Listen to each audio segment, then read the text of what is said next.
Salut à tous, j'espère que vous allez bien. On se retrouve aujourd'hui pour une nouvelle vidéo où on va voir ensemble comment bien s'échauffer lors de vos compétitions. Je vous vois. Tu te dis que tu es échauffé quand tu as fait 3 minutes de vélo, 2 squats, 2 mouvements de poignet? Eh bien la réponse c'est non. Parce qu'il est important de comprendre une chose, c'est que tu peux pas demander à ton corps d'être réactif pour être au top lors de tes essais si tu mets pas une contribution de ta part. Abonne-toi, sinon c'est 10 pompes. Pour cela, j'ai fait venir mon acolyte Robin Charpentier, préparateur physique et avec qui on prépare ensemble des athlètes en BMX. Pourquoi c'est important de bien s'échauffer avant les tours d'essai en compétition? Le BMX c'est un sport très rythmé où on a besoin de puissance, besoin d'explosivité, on a besoin d'agilité. Bien s'échauffer c'est très important pour avoir nos muscles préparés pour cet effort. Alors par quoi on commence? Alors du coup on commence toujours par l'ostéo-articulaire. C'est des mouvements articulaires pour préparer notre articulation à l'amplitude de mouvement qu'on va avoir sur le BMX pendant la course et dans chaque mouvement. On va faire d'abord la tête, donc des mouvements articulaires. On va faire aussi avant en arrière, on peut dire oui et des non. Et ça c'est pour préparer notre nuque, les changements de direction qu'on va faire sur notre vélo avec notre tête. Des grands mouvements articulaires, en arrière, en avant, vous faites comme vous voulez, parce qu'on a toujours des mouvements de tirage et de poussée.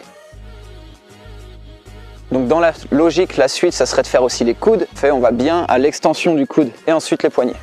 Comme ça, on a toute la partie upper body, ce qu'on appelle, c'est la partie haute du corps. On va partir sur la partie du membre inférieur, donc la partie basse, qui est la plus importante dans le vélo, qui est la plus sollicitée sur les courses. Voilà, on va commencer par la hanche, déverrouiller toute la partie basse du dos, une dizaine de reps dans un sens, une dizaine de reps dans l'autre. Ensuite, on va faire l'ouverture de hanche, pareil pour bien activer l'articulation, très importante sur le pédalage. La même chose en flexion de hanche, extension de hanche. C'est un mouvement que vous allez retrouver très souvent sur votre vélo. Ensuite, on va passer aux genoux, donc là, on va serrer les genoux, on va faire des petites rotations et on va essayer de descendre les fesses un peu plus bas à chaque répétition. Pareil, une dizaine de reps de chaque côté, dans chaque sens. On termine par les chevilles, une dizaine de reps dans un sens, une dizaine de reps dans l'autre sens sur chaque cheville, pour bien échauffer la cheville qui sera bloquée sur la pédale, mais qui va avoir beaucoup de mouvements un petit peu variables suivant les directions de course. Parce que tu as une compétition, alors si tu t'échauffes mal, c'est pas comme si tu allais chercher le pain le dimanche matin avec ton vélo et ta grand-mère. Maintenant qu'on a vu la partie des articulations, on va voir la partie musculaire.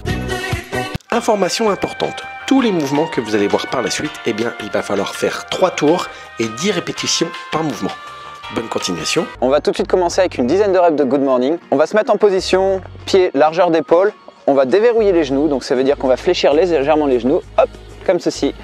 On va mettre les mains derrière la tête et il va descendre en good morning pour mettre le dos quasiment parallèle au sol en gardant les fesses qui partent vers l'arrière pour garder le dos bien droit. On enchaîne tout de suite avec les air squats. Okay, on va se mettre en position, pieds larges, un peu plus large que les épaules. On va mettre les mains derrière la tête comme le good morning et on va envoyer les genoux sur les côtés en descendant bien droit, en forçant à contracter le bas du dos et les abdos pour garder le dos bien droit. On a fini les squats, maintenant on va prendre le BMX pour échauffer le haut du corps sur les poussées et les tirages. Ici Alex, il a pris son BMX, il va l'attraper par la selle et par le guidon et il va venir faire ce qu'on appelle du bent over row, donc il va légèrement fléchir les genoux, mettre le dos légèrement incliné et il va tirer avec les coudes le long du corps le plus haut possible. On va enchaîner avec des pompes très simples, adaptables pour tout le monde. Les mains, une main sur la fourche, une main sur le tube de selle et sur les genoux, on reste bien gainé et on vient poser le torse contre le cadre du vélo et on pousse en gardant les coudes le long du corps. Maintenant qu'on a fait ça, on va passer au dynamique. On sait que le BMX c'est un sport puissant où on a besoin de jus avec des changements d'appui comme sur un pédalage. On va commencer ici avec 10 jumping lunge alternés, donc des fentes alternées et on saute en gardant, voilà, ce bon dynamisme, on vient se grandir, très bien. Ok, on enchaîne avec du sprawl, donc c'est une sorte de burpees, on ne va pas coller la poitrine au sol. Voilà, on essaye de rester bien gainé en partie basse pour pas cambrer trop le dos et d'être le plus explosif possible. C'est très bien. On n'oublie pas surtout d'atterrir bien sur les talons quand on fait cet exercice et pas sur la pointe des pieds, sinon vous allez avoir des douleurs dans les genoux. Est-ce qu'on peut s'étirer pendant une phase d'échauffement? Tout à fait. Justement, on y passe. Donc on va faire de l'étirement dynamique. On sait tous que le BMX c'est un sport de sprint. Dans le sprint, les ischio-jambiers sont très sollicités, du coup c'est important de bien les étirer. Parce que si tu te fais un claquage lors des essais, t'auras l'air fin pour finir la compétition. Comment étirer les ischios? C'est très simple. On vient poser le talon de la jambe qu'on veut étirer au sol, les pointes de pied relevées vers nous, on garde la jambe tendue, l'autre jambe derrière légèrement fléchie, main derrière la tête, on garde le dos droit et on va pencher le dos vers l'avant. On sent tout de suite que ça tire derrière le genou et dans l'ischio. Et on redresse. On tient la position pas plus de 5 secondes car c'est du dynamique.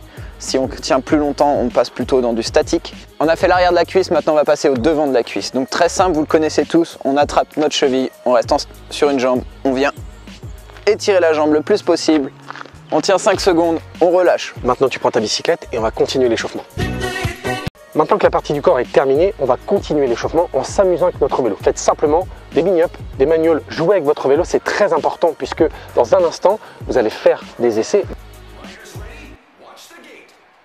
Maintenant que vous avez fini de jouer avec le vélo, vous allez faire quelques sprints progressifs. Qu'est-ce que ça veut dire? C'est-à-dire que vous allez faire 10 mètres, 20 mètres, 30 mètres, 40 mètres, 50 mètres et vous allez partir tranquillement et vraiment accélérer pour aller de plus en plus fort.